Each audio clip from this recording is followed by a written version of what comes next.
안녕하세요. 1월 31일 아침 기도에 오신 성도님들 한 분 한 분을 진심으로 환영합니다. 어떻게 가족분들과 행복한 명절 보내셨나요? 오늘부터 저희는 갈라디아서를 묵상하게 됩니다. 당시 갈라디아 교인들은 은혜와 또 율법의 행함을 혼합하여서 왜곡된 구원관을 갖고 있었습니다. 그러한 배경 속에서 잘못 알고 또 잘못 믿는 그들을 향한 바울의 편지인데요. 오늘 본문 1장 1절에 보시다시피 다른 서신서에서도 발견되는 부분인데 발신자 바울은 자신의 사도권을 명확히 하고 있습니다. 분명히 하고 있죠. 1절에 보시면 하나님께서 보내셨다. 사람을 통해서 사도가 된 것이 아니라 예수 그리스도와 하나님 아버지를 통해서 사도가 된 바울은 이라면서 사도권을 명확히 하며 편지를 시작합니다. 그 말은 즉 나는 어떠한 사람에 의해서 이 글을 쓰는 것이 아니라 어떤 사람의 의지에 의해서 이 편지를 쓰는 것이 아니라 하나님께서 나를 통해서 너희들에게 말씀하시고자 하는 부분이 분명히 있다는 것을 명확히 하고 있습니다. 하나님이 나를 부르셨다. 하나님이 나를 부르셨다. 그리스도의 은혜를 저버리고 다른 복음을 따르는 것에 정말 놀랐다라고 말하면서 다른 복음은 있을 수 없다며 그리스도로 말미암아 주어진 그 은혜의 복음에 대해서 바울은 분명히 명확히 하고 있죠. 그리고 만약 다른 복음을 전한다면 다른 복음을 전하는 자는 저주를 받을 것이다. 은혜의 복음 이외에 다른 복음을 전하는 자는 저주를 받을 것이다 라고 말합니다.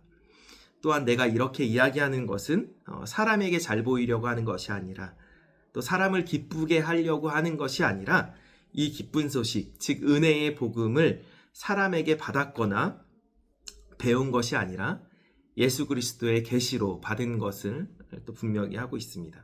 그리고 그 다음은 바울의 간증도 이어지죠. 14절 이하에 보시면 나는 같은 나이 또래의 그 어떤 유대인들보다도 유대교를 신봉하는 데 앞장섰으며 조상들의 전통을 지키는 데도 누구 못지않게 열심이었다. 이 말은 즉 율법을 정말 열심히 자신은 지켰다라는 것이죠. 그러나 그 이후 16절 이후에 보시면 이렇게 고백합니다. 그러나 그분은 내가 태어나기도 전에 나를 택하시고 은혜로 나를 부르신 하나님이 자기의 아들을 나에게 나타내어 이방인들에게 그 기쁜 소식을 전하게 하셨다라고 바울은 고백합니다. 여기서 은혜로 부르셨다는 것은 무엇을 의미할까요? 은혜로 부르셨다는 것은 이것을 다시 말하면 나의 어떠한 행위나 나의 어떠한 착한 행실이나 율법을 지켜서 부르신 것이 아니라 내가 선행을 많이 해서 부르신 것이 아니라 내가 누구를 많이 도와서 하나님께서 나를 부르신 것이 아니라 바울도 이야기하죠. 전통을 지키는데 누구 못지않게 열심히 했다. 그러나 하나님은 그 어떠한 행위도 아닌 나를 태어나기도 전에 나를 택하시고 은혜로 나의 행위가 아닌 은혜로 부르셨다라고 분명히 고백을 하고 있습니다. 간혹 신앙생활을 하다 보면 경건에 힘을 쓰고 또 경건 생활을 소홀히 할 때면 마치 구원을 잃어버리는 것처럼 받아들이시는 분들이 가끔 계시는 것 같습니다. 예를 들면 내가 헌금을 안 하면 하나님께서 나를 버리실지 몰라. 내가 만약 주일 성수를 하지 않으면 하나님께서 나를 버리실지 몰라. 외면하실지 몰라. 그러나 우리가 기억해야 할 것은 계속 이야기하지만 하나님께서 나의 행위가 아닌 나를 은혜로 부르셨다는 것입니다. 내가 너를 사랑하는데 내 목숨 바쳐 죽기까지 너를 사랑해 라고 분명히 말씀하시죠. 너의 어떠한 행위가 아닌 너 있는 모습 그대로 나는 너를 사랑해. 물론 율법을 잘 지키고 또 경건에 힘쓰면 하나님께서 기뻐하실 것입니다.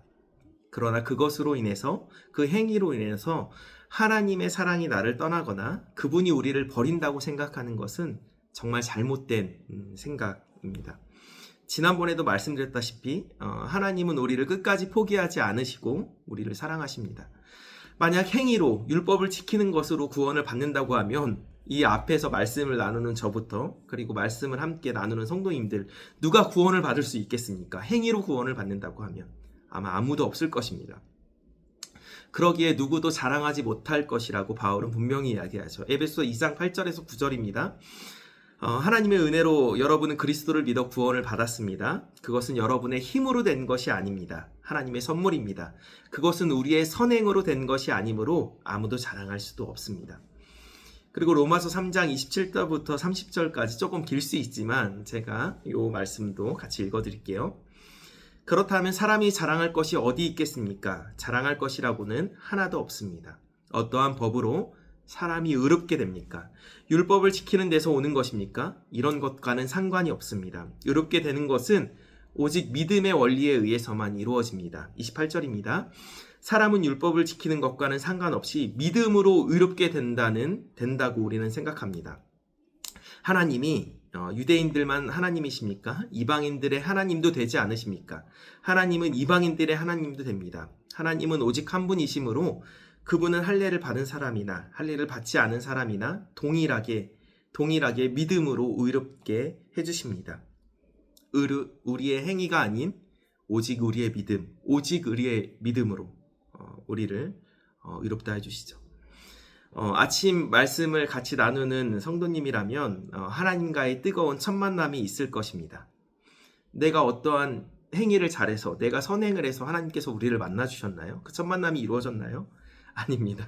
어떻게 교회에 끌려와서 끌려왔다는 표현이 맞지 않을 수 있겠지만 어떻게 교회에 참석하게 돼서 또 하나님께서 나를 하나님의 섭리 가운데 계획하셔서 우리를 찾아주시고 만나주시고 불러주셨다라고 생각합니다. 전적인 구원은 전적인 하나님의 선물이기에 우리는 삶을 살아가면서 겸손할 수밖에 없는 것이죠. 우리 안에 그 마음이 있었으면 좋겠습니다. 거저받은 그 은혜를, 거저받은 그 사랑을 기억하는 그 감사하는 그 마음이 우리 가운데 있었으면 좋겠습니다. 삶을 살아가다 보면 힘들 때도 있고 지칠 때도 있지만 나를 포기하지 않으시는 그분의 사랑, 은혜로 부르시는 그 은혜의 하나님을, 그 은혜의 그 사랑을 기억하며 또 오늘도 힘차게 그분과 동행함으로 감사함으로 살아내는 저와 성도님들이 되시길 간절히 축복합니다.